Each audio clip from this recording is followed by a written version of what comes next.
Slavery is back. The British political, corporate and media establishment is now enslaved by a new political mania, the politics of identity. Even top Tories have cringed before hard-left cultural Marxists obsessed with race, gender and sexuality and allowed them to dictate political debate. How pathetic. It's nearly 200 years since Britain led the way and abolished the slave trade wherever the Royal Navy ruled the waves. Today our history, identity and culture is being held to ransom by the hard-left Black Lives Matter movement, yet real slavery exists in the world today. The Atlantic slave trade was wholly immoral.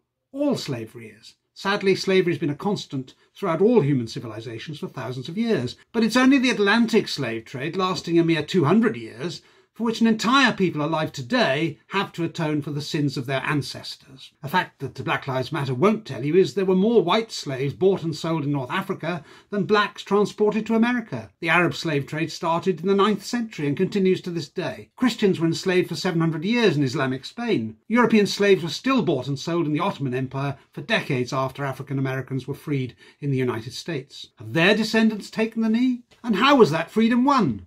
How was slavery eradicated throughout much of the world? Well, I'll tell you how, by Britain, by us. We banned the international slave trade in 1833 and the Royal Navy forcibly put Atlantic slavers out of business. And let's not forget America, which tore itself apart in a civil war costing over 500,000 white lives. Today their descendants are slandered as far-right racists with white privilege, who need to accept their collective guilt for the state of the planet before 1865. The United Nations has urged us to, quote, confront the legacy of slavery by paying reparations to the descendants of enslaved peoples. All right, well, I call on the governments of Turkey, Algeria, Tunisia and Libya to begin the process of confronting their historical slave practices by paying reparations to the United Kingdom, whose ancestors were enslaved and brutalised by their people. After all, fair is fair. Or we could handle this rationally. Why doesn't Black Lives Matter turn its attention to the 9 million black men, women and children enslaved in Africa today? If Black Lives Matter, and they do, surely freeing millions of currently enslaved black people is more important